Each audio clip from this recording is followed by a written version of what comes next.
अल्लाह रब्बुल आलमीन जे हक़ में, जंहिंजी ज़ात बाबरकात मुस्तहिक़ आहे त हमेशह उन जी वाखाण वॾाई बयानु कयूं। दुरूद अने सलाम मिणी रसूल मथे, ख़ासि आख़िरी नबी मोहम्मद अरबी सल्लल्लाहु अलैहि व आलिहि वसल्लम मथे। ज़िक्र बहितरीन अमल आहे। ज़िक्र अफ़ज़ल तरीन इबादत आहे। ज़िक्र यानी मुराद ज़िक्रुल्लाह, अल्लाह ताला जो ज़िक्र। तंहिंजी मिसाल जंहिं दिलि जे अंदरि अल्लाह जो ज़िक्र आहे, उहो दिलि मुनव्वर, रोशन अने ज़िंदा आहे। अल्लाह ताला जो ज़िक्र, ज़िक्रुल्लाह अकबर, मिणी खां वॾी इबादत अल्लाह जो ज़िक्र। मिणी इबादत मथे ऊंची ऐं आला अल्लाह जो ज़िक्र, इहा इबादत। अल्लाह जे ज़िक्र जे बारे में सल्फ़े सालिहीन, तंहिंजा पहिरीं कौल, पोइ क़ुरान हदीस जी रोशनीअ में ॿ टे ॻाल्हियूं बयानु थींदियूं ज़िक्र जूं, त असांजो टाइम पूरो थी रहंदो। आख़िर ज़माने ते पाण पुॼी अचींदासीं। मुआज़ इब्न जबल रज़ी अल्लाह ताला अन्हु फरमाइनि था, जन्नतीअ मिणी खां वधारे जन्नत जे अंदरि जेको हसरत कंदा, यानी जन्नतीअ खे मिणी खां वधारे अरमान थींदो, इन अमल मथे अरमान थींदो, यानी ॾुख थींदो, उहो ई ॾुख हूंदो। जन्नतीअ खे ॾुख न हूंदो, पर अरमान टाइप जो, अफ़सोस टाइप जो हिकिड़ो ॾुख हूंदो। उन वक़्त जे बारे में जेको इन ज़िंदगीअ में अल्लाह जे ज़िक्र सवा वक़्तु वञायूं।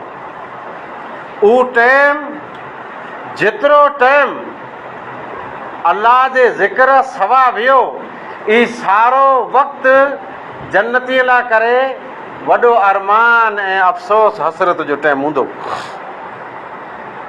मालिक बिन दीनार रहमतुल्लाह अलैह फरमाइनि था त अल्लाह जो ज़िक्र जेको कयूं था, अल्लाह जे ज़िक्र वारा रहिया, इन्ही खां वधारे कंहिंखे पण इनाम कीन जुड़ंदी। मिणी खां वधारे इनाम उन खे जुड़ंदी जेको अल्लाह जो ज़िक्र करण वारा आहिनि।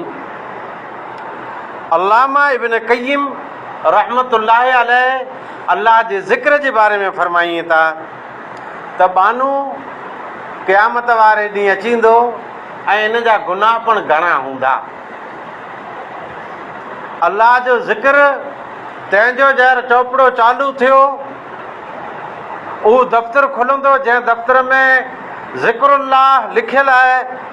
हिन बहाने ज़िक्र कयईं ऐं चोपड़े में चढ़ियो, जहिड़ो चोपड़ो खुलंदो त गुनाह जा डूंगर हूंदा, उहे डूंगर ज़िक्रुल्लाह सां द्रुसी पवंदा। अल्लाह जो ज़िक्र न कयो उन तंहिंजी वजह सां गुनाह मड़े ख़तमु थी वेंदा। ज़िक्रुल्लाह, अल्लाह जो ज़िक्र, इहे ज़िक्रुल्लाह हिकिड़े माण्हूअ जो नालो आहे, उहो न जे अॼु त रुॻो ज़िक्रुल्लाह ज़िक्रुल्लाह कयां पई। माण्हू हिकिड़ो तक़रीर में आयो, समीअ में हुन जलसे में आऊं हुउसि। माण्हू अहिड़ो नौलो कॾहिं को तक़रीर सुहे की न वे। मौलाना तक़रीर कयईं ऐं तक़रीर में वीचारे ॾसें त बायूं रहियूं इन जा इस्लाम में कुरो हक़ ऐं इन जी ज़िंदगी तंहिंजे बारे में कुरो इस्लाम ॾसें त राड़ ते वेठो हुनखे मोड़ो मोड़ो चए जीबो ही त पंहिंजे ॾूसीअ जा ॾुख पाण ते खणी आयो आहे।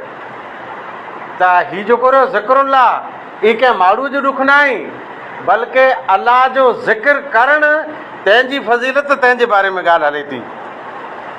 मुजाहिद रहमतुल्लाह अलैह फरमायो त हमेशा ऐं बावज़ू रहो, हमेशा ख़ासी नीयत से ज़िंदगी गुज़ारियो ऐं तौबा इस्तिग़फ़ार अने ज़िक्र में ज़िंदगी गुज़ारियो। एतिरे लाइ त जेकॾहिं ज़िक्र जी हालत में मौत थियो त क़यामत वारे ॾींहुं ऐं उथींदा तहर अलाह जे ज़िक्र जी हालत में उथींदा। हाणे हिते आऊं बीहां थो आंखे सां मुजरा खनि चवणु घुरां थो, पाण किन हालत में ज़िंदगी गुज़ारियूं था? पान की चबे चबे चबे चबे ने उते ई ओटे मथे तुक तुक तुक तुक तुक तुक तुक तुक बदबू। इन हालत में वियासीं त बदबू वारा फ़रिश्ता उथिया ॾींदा। अञा अॻा हलो, मूं मुंदा कई आहिनि तक़रीर कई त मैं कंहिंजो ज़िक्र कयो त माण्हू जर सकरात में हो त कुते खे बछूं खां वठ वठ मही रहियो। इन हालत में जे मुआसूं त ईअं ज ॿिए खे बछूं करे विड़ाए जीअं ज़िंदगीअ में ॿिए जो फिटायो ईअं ज फिटाईंदे फिटाईंदे उथींदासूं। हालत भला कोरो थींदी? वठ वठ वठ वठ इन ई बछे में उथींदासूं। अञा जरा खनि तोजी मुंहिंजी कंदे जे मुआसूं त इन ई हालत में उथींदासूं। पोइ हालत कोरो थींदी? हालत भरिया सफ़ा उभी कंदा डायरेक्ट दोज़ख ॾांहुं फ़रिश्ता रवानो करे छॾींदा।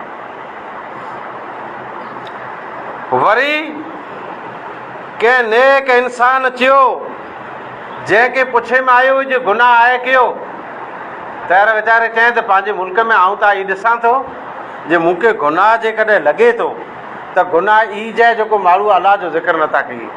जेतिरा अलाह जो ज़िक्र नथा कई माण्हू गुनहगार आहिनि। मूंखे गुनाह नज़र जी ई अचे त ॿियो गुनाह ज न आहे हिते। ऐं वरी कंहिं ई चयो त मुनाफ़िक़ जी निशानीअ मां ई पिणु निशानी आहे जे उहो अलाह जो ज़िक्र कंदो पण थोरो कंदो। हा जरा खनि पाण त्राकड़ी हणो पिंड खे जे अलाह जो ज़िक्र केतिरो कयूं था। जेको थोरो थोरो ज़िक्र अलाह जो कयूं था उहो मुनाफ़िक़ मां शुमार थिए था। न क़ुर जी आयत पण आहे तंहिंजो तज़किरो आउं कयां थो अॻियां जे मुनाफ़िक़ जी सिफ़त इहा आहे नमाज़ पढ़े थो सुस्तीअ से पढ़े थो ऐं अलाह जो ज़िक्र ओछो करे थो, मुनाफ़िक़ थियो। इहो मुनाफ़िक़ थियो त मुनाफ़िक़ जी इबादत क़बूल न आहे ऐं बुज़दिल जी क़बूल इबादत न आहे। वरी लुक़मान हकीम रहमतुल्लाह अलैह फरमायो त जेको अलाह जो ज़िक्र करे थो उहो ईअं आहे जीअं नूर आहे, रोशनी आहे। ऐं अलाह जो ज़िक्र जेको नथो करे उहो अंधेरो आहे, अंधेरो आहे। उहो राति उन लाइ करे आहे, ॾींहुं आहे ज न। इब्न तैमिया रहमतुल्लाह अलैह फरमायो जेको शेखुल इस्लाम आहे त जेको अलाह जो ज़िक्र करे थो तंहिंजे बारे में ॾसियो त दुनिया में हिकिड़ी जन्नत आहे जेको दुनिया जी जन्नत ते न पुॻो इहा आख़िरत जी जन्नत ते कीन पुॼी सघंदो। हीअ मड़े अखर आला करे नौला आई अॻे सुहा हूंदा पर ॿिए टाइप जो सुहा हूंदा, ॿियो कीअं न। शेखुल इस्लाम इब्न तैमिया रहमतुल्लाह अलैह फरमाइनि था त जेको शख़्स दुनिया जी जन्नत ते पुॼी न सघियो या आख़िरत जी जन्नत ते कीन पुॼंदो। त जीअं पाण वेठल रहियासीं ईअं पाण मुंहिंजा केरु पुछी सघे थो। शेखुल इस्लाम इब्न तैमिया खे पुछियो त दुनिया वारी जन्नत आहे कई जे पुॼणो तयारु ॾसें त अलाह जी मुहबत अने अलाह जो ज़िक्र जंहिंजे अंदरि अलाह जी मुहबत आवे अलाह जो ज़िक्र आयो ई दुनियावी जन्नत में पुॼी वियो। अने जेकॾहिं अलाह जी मुहबत इन में न आहे अलाह जो ज़िक्र न आहे दुनिया जी जन्नत में न पुॼी सघियो। जे दुनिया जी जन्नत में न पुॼी सघियो त यकीन सम्झो जे आख़िरत जी जन्नत खां ई माण्हू महरूम रही वियो। अलाह जो ज़िक्र तंहिंजी कुरो हक़ीक़त आहे। ज़िक्र कई क़िस्मनि जो आहे। दिलि जे अंदरि ज़िक्र, ज़िक्र ज़बान से ज़िक्र, ज़िक्र हथें पगे से ज़िक्र, आज़ा से ज़िक्र। अलगर्ज़ हर उहो अमल जंहिं अमल जे ज़रिए अल्लाह ताला जो कुर्ब मक़सूद हुए, अल्लाह जो तक़र्रुब हासिल करे सघूं, उहो अमल ज़िक्रुल्लाह आहे, अल्लाह जो ज़िक्र आहे। मुंदो सम्झ में आयो? हर अमल यानी नमाज अल्लाह जो ज़िक्र है। कीअं ज़िक्र है? की दलील दलील यही है, अकीम सलात अली ज़िक्री। अल्लाह ताला फरमाए त मुंहिंजे ज़िक्र लाइ करे नमाज़ पढ़, मुंहिंजो ज़िक्र करणो आहे त नमाज़ पढ़। अल्लाह जो ज़िक्र नमाज़, सॼी नमाज़ अल्लाह जो ज़िक्र है, रोज़ो अल्लाह जो ज़िक्र है। रोज़ा तो 12-13 कलाक अल्लाह जे ज़िक्र में हुए थो। हाजी हितां रवानो थियो आहे, वापसि अचे थो लगातार अल्लाह जे ज़िक्र में। ये इबादत ज़िक्र है। तंहिं सवा अमोघ तस्बीहूं अने फिक्स कलिमात ऐं उहे अल्लाह जो ज़िक्र आहे। ज़िक्र दिल जे अंदरि पहिरीं उथियो, अल्लाह से मोहब्बत, अल्लाह जी तारीफ़ दिल जे अंदरि, ज़िक्र पोइ ज़बान ते चढ़ी अचे। पाण त थोॾे लॻे तरफ़ा करो जलाणे पुछी वञो था, न हमेशह ज़िक्र ज़िक्र ज़िक्र ज़िक्र। जेको शख़्स अल्लाह जो ज़िक्र करे थो उनखे लाभ केतिरो मिलंदो। हलो जेको अल्लाह जो ज़िक्र नथो करे, पहिरीं उनजे बारे में वमन आरज़ अन ज़िक्री फ़इन्न लहू मईशतन ज़ंका। अल्लाह फरमाए तो जेको मुंहिंजो ज़िक्र नथो करे, ज़िक्र से मुराद ज़बान से ज़िक्र, दिल से ज़िक्र, ये सॼी इबादत, ये तस्बीहूं, ज़िक्र अज़कार। जेको शख़्स मुंहिंजे ज़िक्र खां मुंहुं मोड़े थो उनजी ज़िंदगी आउं तंग करे छॾींदुसि, जीअं पंहिंजी ज़िंदगी तंग अथई। सिर्फ़ु एतिरो जो न, व नाशिरुहु यौमल क़ियामत आमा। ऐं जेको ज़िक्र नथो करे, क़ियामत वारे ॾींहुं अंधे भेरो उनखे उथियारीसि। उहो चवंदो, ऐं मुंहिंजा रब लिमा शरतनी आमा, मूंखे अंधो कोला खाए। क़ियामत में तव्हां ॾिसंदो, चा क़ियामत वारे ॾींहुं चवंदो जे अलाह अॼु आउं सफ़ा अंधो रहियोसि, जॾहिं त दुनिया में त मूं ॿोए अखी ॾिने वे, अॼु को जटिला थिए। तयार अलाह चवंदो, ई जेको ज़िक्र त हथु खाए, मुंहिंजो आई तूं आवयूं इन खे ठुकराए, बसि हां तूं अंधो आहे अंधो। मुंदो सम्झ में आयो? अल्लाह जो ज़िक्र नथो करे, ज़िंदगी तंग थी वेंदी ऐं आख़िरत में बुरो असरु थींदो। पर जेको अल्लाह जो ज़िक्र करे थो से उन लाइ करे अल्लाह जो फरमान, फ़ज़कुरनी अज़कुरुकुम। ऐं बंदा मुंहिंजो तूं ज़िक्र कर, आउं तुंहिंजो ज़िक्र कंदुसि।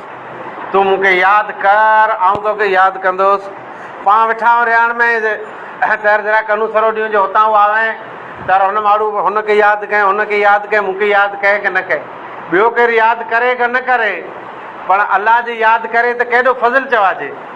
अल्लाह उन मिणी खे यादि करे थो जेको अल्लाह जो ज़िक्र कयूं था।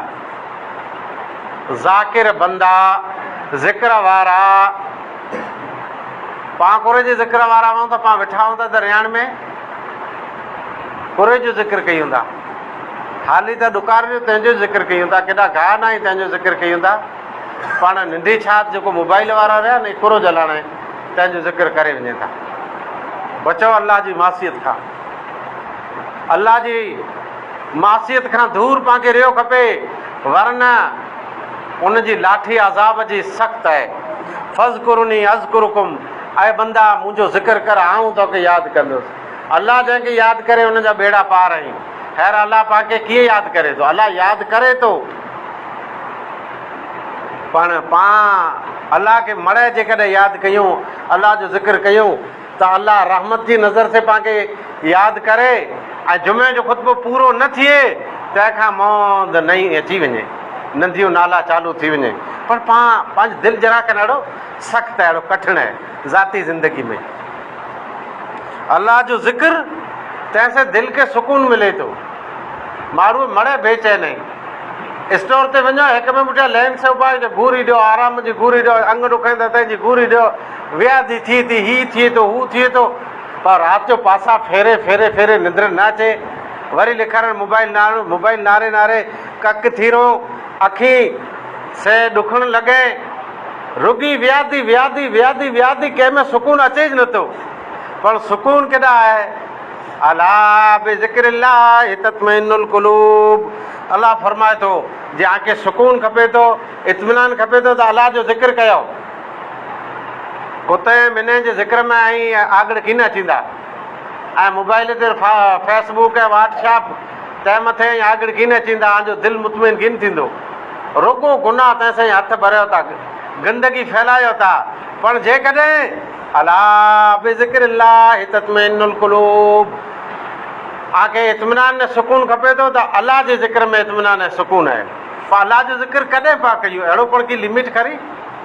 मूं पहिरीं मुंदो ई खयो त उहो वक़्तु ॾाढी हसरत ऐं अफ़सोस में वेंदो जेको अलाह जे ज़िक्र सवा वक़्तु वियो, मतिलबु कंटिन्यू। मां आयशा रज़ी अलाह ताला अन्हा फरमाईं था त आप सल्लल्लाहु अलैहि वसल्लम हमेशा हर हालत में अलाह जो ज़िक्र कंदा हुआ, हमेशा लगातार अलाह जो ज़िक्र। ऐं सम्झी सघो त हमेशा में कुरो कुरो हालत अचे थी इंसान जी, किन पोज़ीशन में इंसान वेहे थो उन पोज़ीशन में पण अलाह जो ज़िक्र आप सल्लल्लाहु अलैहि वसल्लम फरमाईंदा हुआ। ऐं क़ुरान में ज़िक्र आहे इन ज़िक्र जो, अल्लज़ीन यज़कुरून अल्लाह क़ियामन व क़ुऊदन व अला जुनूबिहिम। 3 हालत इंसान जी वेही थी, 3 हालत, न का पा उभा आहियूं, न का वेठा हूंदा, न का पासा पिया फिरियूं। अल्लाह फरमाए ॾाढा अक़लमंद उहो ई, दानिश्वर दाना उहो ई, अल्लज़ीन यज़कुरून अल्लाह, जेको अलाह जो ज़िक्र कयूं था क़ियामन, उभा आई ताईं अलाह जो ज़िक्र कयूं पिया, उभा आई ऐं अलाह जो ज़िक्र उभे उभे बि अलाह जो ज़िक्र पिया कयूं। पोइ धन वेठा आई ताईं अलाह जो ज़िक्र पिया कयूं। वाला जुनूब में पासा फेरियूं पिया बिस्तर ते ताईं अलाह जो पिया ज़िक्र कईं। ई क्या आई? ई ॾाई, ई होशियार आई, दानिश आई, ई अक़लमंद आई। अलाह जो ज़िक्र जेको करे थो, अलाह जी नुसरत, अलाह जी मदद उनखे मिले थी। अलाह रब्बुल आलमीन फरमाए थो त बानू जहिड़ो गुमान कंदो अहिड़ो ज मूंखे पाईंदो। बानू जहिड़ मूंखे यादि कंदो तहिड़ा हिनखे आउं यादि कंदुसि, ऐं जिते यादि कंदो उते आउं यादि कंदुसि। जे मामूली इंसान में यादि कयईं, अलाह फरमाए थो हिनखे आउं मलाउल आला, तमामु पाक बाज़ फ़रिश्ता उन जी रियाण में हिनखे आउं यादि कंदुसि। हिते त अलाह यादि करणु अचे नथो, ही छोरा जो नई नसिल जा रहिया, ऐं ख़्यालु करजा सलाम वारणु उन लाइ जहिड़ो मुश्किल थी वञे थो।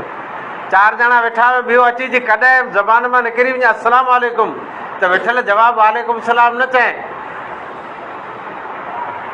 हथ जो इशारो सॼो ॿियो करे छॾिए ऐं उन मथां खिल मश्करियूं कईए, पोइ सलाम तां हथु खणी वञे ऐं अलाह जो ज़िक्र हिनखे अचे न। सहाबा इकराम हर मजलिस में अलाह जो ज़िक्र कंदा हुआ, ऐं फ़रिश्ता पण अलाह आसमान तां हलाए थो, इहे आई रोड़े ते वेठा हुआ था। 4 ॼणा हिते वेठा हुआ था, 4 हुते, 4 हुते, 4 हुते, 4 हुते, मोबाइल पानकी ते सभु ॿियो कमु न आई। फ़रिश्ता अचनि था ऐं नारीअ था जे अलाह जे ज़िक्र वारा के त आई की न आई। जे अलाह जे ज़िक्र वारा मिली वञे था त उन मथे पिंड जी रहमत जा पख विछाई ईंदा। पाण हिते त फ़रिश्ता लॻभॻि पांवारी रियाण जे सो त गाउनि जा गाउ ॻोठ छॾे भॼी वेंदा, इहे पंहिंजी रियाण वेठी अलाह जी पनाह। ॿियो मूं हिकिड़ो लफ़्ज़ चयो, अलाह ताला फरमाए थो जे आउं बाने जे गुमान जे मुताबिक़ कई आहियां। बाने जे गुमान जे मुताबिक़ इहा हदीस कुदसी है, हदीस सही है, पूरो मतिलबु बानू जीअं गुमान कंदो ईअं आउं हिनखे इन सां वर्ताव कंदुसि। बानू इहो वेठो आहे, वेठो आहे, वेठो आहे, चाहे फोड़ी आहे की न वसंदी, बेईमान बानू कीक कीक कीक कीक आबादी चालू थी, चए हिन वारे गॾु रखाई वेंदी। अचां भेरो ॿिया समाचार ॾिए चए असीं त पप्पू हणूं पिया, फुआरो ॾियूं पिया, स्प्रे चालू पियो आहे, पुॼी आहे भई लोई, इहो इहे ज वस्तू रही। जीरा पचे तंहिं भेरो असां खता, चाहे मींहुं हीअं अचे थो, लिखार वारा थई त रुॻी चीकी विछाई पई आहे। जीअं आई गुमान कंदा ईअं ज पाईंदा, त बुरो गुमान आहे, ख़राबु गुमान न कयो अलाह में, ख़ासो ज गुमान कयो जो गफ़ूर रहीम आहे, उहो रहम कंदो, पोइ पीछे हट करे वञो। माण्हू को बीमार थी वियो त आटे ते वञो त इहो ईअं जो असां खता ॾियूं, चाहे हीअ त किनो थींदो, सच ई आहे, उहो अधो अधु डरोरी वञे, पोइ वरी तरे जे हिकिड़ो 8 खे फ़ोन कयो, खड़ा डॉक्टर वटि न हिते वासरे में चालू थी वञो। अहिड़ी हारियल ॻाल्हि न कयो, बदगुमानी जी ॻाल्हि न कयो। ॻाल्हि कयो त ऊची कयो, कंहिं इंसान जे बारे में ॻाल्हि कयो त शान वारी, अने अलाह जे बारे में ॻाल्हि कयो त शान वारी, जो उनजी आला ज़ात आहे, उनजी बुलंद ज़ात आहे, मिसाल ऊची आहे, अने उहो रहम कंदो, बाज कंदो, उहो ॾींदो, एतिरे ॾींदो बसि। पोइ हिन में न अंबालाल जी को आगाही तंहिंजो ज़िक्र थिए, न पाण वारी खीज ई की कमु कंदी। अलाह जो जे ज़िक्र कंदासूं त शैतान भॼी वेंदो। शैतान लठ दुके से नथो भॼे, पाण गॾे गाबे खे तड़े छॾियूं, भॼी वञे लठ दुके सां। शैतान अलाह जो ज़िक्र हूंदो त भॼी वेंदो, न का शैतान मथे हावी थी वेंदो। इंसान जॾहिं पिंड जे विछाण ते अचे थो, उन टाणे शैतान हिनखे 3 गठी लॻाए छॾे थो, हिकिड़ी 2 न 3 गठ। पोइ उथी ने अलाह जो ज़िक्र करे थो त हिकिड़ी गठ खुली वई, मसो करे थो ॿी गठ खुलई, सुभातुणी निमाज़ पढ़ियो 3 गठ खुली वई। शैतान वारी संगर इन मां निकिरी वई, शैतान वटि आई आज़ादु थी वियो। हाणे हड़ो ॾुईलो पामे, केतिरो पावरो कण पको आहे, केतिरो कचो आहे। हलो आमिजा सुबुह जो उथिया सवेरा, कंहिं अलाह जो ज़िक्र कयो, पंहिंजे ज़िक्र न कयो त गठ उहा वधी पई आहे। मसो कयो की न कयो, सुभातुणी जो भला जुमे जो मड़े मसो करे आया आहियूं, सुभातुणी जो मसो कयो त ॿई गठ खुलई, पर मसो जे न कयो त गठ उहा ॾाढी लो लॻी पई आहे। सुभातुणी जे न पढ़ियासीं त 3 गठ लॻी पई आहे। रोज़ाना रोज़ाना इहे गठियूं झिझियूं थी वेंदियूं, पंहिंजी हालति कुरो थींदी, कल्ह बकारा थी वेंदा। अलाह जे ज़िक्र सां शैतान भॼी वञे थो, जंहिंजो ज़िक्र ख़ुदि अलाह करे थो। अलाह जे ज़िक्र में एतिरी ताक़त आहे। क़यामत वारे ॾींहुं ख़ुशि नसीब इंसान अर्श अज़ीम जी छाई में हूंदा, उन मां हिकिड़ो उहो पण हूंदो, ख़ाली हिकिड़ो न, लखों करोड़ों इंसान इन ग्रुप में पण हूंदा। लखों करोड़ों इंसाननि जो हिकिड़ो उहो पण ग्रुप हूंदो। रजुलन ज़करल्लाह ख़ालियन फफ़ाज़त ऐनाहु, उहो इंसान जंहिं तन्हाईअ में अलाह जो ज़िक्र कयो ऐं उनजी अखी मां लुड़क जारी थी विया, लुड़क लारूं थी विया। हिते जेकॾहिं छाणनी हणो त हिकिड़ो हिन मां पाण खे न लॼे। 3 क़िस्म जा अहिड़ा इंसान आहिनि जंहिंजी दुआ फैल नथी वञे। हिकिड़ो उन मां ई आहे मज़लूम, ॿियो अदलो इंसाफ़ वारो हुक्मरान, टियों अलाह जो ज़िक्र करण वारो ज़ाकिर बंदो। ई जे आहे न हैरकत होए त हिनखे चओ एतिरी रक़म में तूरियूं न, उन ज़िक्र वारे खे छॾियूं त उहो ज़िक्र अलाह जो करे मींहुं वसे। चंदो कयूं कीअं वांदो न आहे। मुनाज़िरो थियो उतरले पासे, अहले हदीस आलिम मुनाज़िरो जीती वियो। जंहिं मुनाज़िरो जीतियो तयार उनखे इनाम ईअं पाटे ॿाहिरि झोली में 2-2 रुपया त्रुटल फगायूं था, जेको परियां नथा हलाए, उहो न, बल्कि छाबड़े में बाक़ाइदा रखियो। उन आलिम जो नालो सईद तौसीफ़ुर रहमान ऐं नेठ ते नाला जा तालिबुर रहमान, तौसीफ़ुर रहमान जो भाउ सईद तालिबुर रहमान प्रोफेसर, नारे लाइ जा प्रोफेसर सईद तालिबुर रहमान। इनखे इनाम में ॾिनो, कुरो ॾिनो। छाबड़े में हिकिड़े पासे इनखे विहारियो, ॿिए पासे चांदी रखियो, कारण के उनजी क़ीमत एॾी वई। अॼु पण जे अहिड़ो ज़ाकिर पाण खे मिली वञे की छावणी हणो, पाण त बड़े निकिरी वञो जीअं कचिरो न करे। ईअं उदाहरण कयो, कचिरो कीअं ओॾे ईअं ओॾी वेंदासीं, हिते कणे की निकिरंदो। अहिड़ो जे मिले त अहिड़े खे अॼु पास चांदीअ से तोरे लाइ तयारु आहियूं, जेको पंहिंजे मुल्क में मींहं जी ख़ुशख़बरी ॾे। बाक़ी ईअं न जे मींहुं एॾा वठो न, चाहे मूं चयो तयारु वठो, उहो जोड़ा खाईंदो। हा, उहे ते कामयाबु कीअं न थी सघंदो। अलाह जो ज़िक्र तंहिंजे बारे में हाणे तव्हां टाइम में 12 मिंट रहिया आहे। अलाह जो ज़िक्र, निमाज़ पुठियां ज़िक्र रहियो अलाह जो। मियाँ हिकिड़ी त निमाज़ ते पाण उछा अचूं था, ॿियो हीअं सलाम वारींदे सर्द में ॿाहिरि भॼो कर आग लॻी हुई आहे, वियो हिते निमाज़ पुठियां अलाह जो ज़िक्र करे जो आहे। सुबुह सांझी अलाह जो ज़िक्र करे जो आहे, उहो सुबुह सांझी वारो ज़िक्र पाण खे यादि न आहे। उन ज़िक्र में जा हिकिड़ो ज़िक्र आके आऊं पेश कयां थो। उन जी क़ीमत केतिरी आहे ऐं पिणु 10 माण्हू आया। हिकिड़ो ऊठ तंहिंजी क़ीमत केतिरी आहे? अंदाज़ो 25-30 हज़ार, क़ुर्बानी वारो 40 हज़ार। ओछी क़ीमत कयूं त हर दराखनि तिख रही। जेकॾहिं 25,000 हिकिड़े ऊठ जी क़ीमत लॻायूं, 100 ऊठनि जी क़ीमत थी थी 25 लख। हिकिड़ो अहिड़ो ज़िक्र जे हिकिड़े पासे ऐं 25 लख ख़र्चु कयो अलाह जी राह में, तंहिंखां पाण उहो ज़िक्र वधंदो। पाण पाण ज़िक्र कयूं ई नथा। आहे ज़िक्र हिकिड़ो घोड़ो ख़ासो ई जेको इहे फिरण पिया ई न अहिड़ा लिॾी पिया लाही न ई पावड़ा चारीह मड़ा खाई पिया हुआ, उहो न खपे। ख़ासा भला घोड़ा जेको फी सबीलिल्लाह ॾेई सघूं।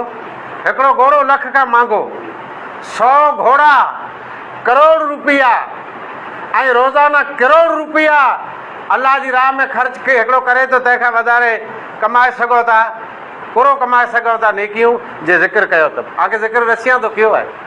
टियों ज़िक्र ग़ुलाम खे आज़ादु कराइणु। ख़ैर कहिड़े ग़ुलाम न ई पाण मिड़े आज़ादु आहियूं, पाण अलाह जे नबी जे ज़माने में जेको ग़ुलाम हुआ उन खे आज़ादु कराईंदा हुआ, उन जी वॾी फज़ीलत। अने हिकिड़ो ग़ुलाम तक़रीबन जे अॼु उहा रक़म सारियूं त किरोड़नि ते पुॼे थी। करोड़ों रुपया रोज़ाना ख़र्च करे खां अफ़ज़ल ज़िक्र आऊं वटि पियो आहे। त ज़बान चोरियो था खड़ा, कुतनि जी वाखाण कयो पिया, गॾोड़नि जी वाखाण कयो पिया, ॾूसियूं रहियूं पिंड जा चिबला ॿारड़ा रहिया, मुआरो ही पोइ मुआरे हीअं कए पोइ मुआरे हूअं कए। अड़े तुआरे हूअं कए जिब बंदि कर कीड़ा पवंदा। इहे अलाह त बनाए न, असां वारा जेको रहिया से उहे भले पिबा चिबा उहे जहिड़ा ऐं तहिड़ा उहे अलाह बनाए, तुआरो अलाह बनाए। अलाह जो ज़िक्र कर, कंहिंखे अलाह जो ज़िक्र कर। हा अलाह जे ज़िक्र ॾांहुं मड़े वरो। हा मूं त ज़रा लीवर ॾेई छॾियो, टाइम घणो थी वियो आहे। चौथो ज़िक्र इहा आहे त मिणी खां वधारे क़यामत वारो ॾींहुं आमाल तंहिंमें वज़नी वस्तु ऐं उहो ज़िक्र आम मिणी खे अचे पियो। आम जा हिकिड़ो अहिड़ो न आहे जंहिंखे उहो ज़िक्र न अचे। से आऊं को 100 नथो खणा, दावो नथो कयां, पोइ मूंखे यकीन आहे जो ज़िक्र मड़े आंखे अचे पियो। जो ज़िक्र कयो त 100 ऊठनि खां वधारे आंखे सवाबु मिले। उहो ज़िक्र आहे सुभान अल्लाह। सुभान अल्लाह 100 भेरा चओ, एतिरो ई ज़िक्र क़ीमती आहे जे 100 भेरा 100 ऊठ अलाह जी राह में क़ुर्बान कयां, तंहिंखां वधारे आंखे सवाबु मिलियो। पर 100 भेरा आम जा हिकिड़े भेरा बि ज़िंदगी में कंहिं ई 100 भेरा वेही न नाई चयो एतिरो नाई चयो हलो न, तंहिं छा जे कंहिं चयो त आउं मंबर ते उथी ऐं उथी चओ इनशा अल्लाह आजी हजी ऐं हिमत अफ़साई कंदुसि। पर नाई चया त मूंखे ख़बर थी नाई चया, मूंखे गैब जो इल्मु न आहे, पर पावरी सुस्ती जी मूंखे ख़बर थी आहे। नंबर 2, 100 घोड़ा अल्लाह जी राह में ख़र्च करणा। इन जा बहितर ज़िक्र ई आहे त अल्हम्दुलिल्लाह 100 भेरा ई चओ। हिते कंहिंखे पुछे ख़ैरियत चए, हाँ मूं हिकिड़े खे पुछियो ख़ैरियत चए, हाँ मोह न ॾारियो, मूंखे चयो कहो अड़े मज़ा अलाह जा तूं चओ अल्हम्दुलिल्लाह।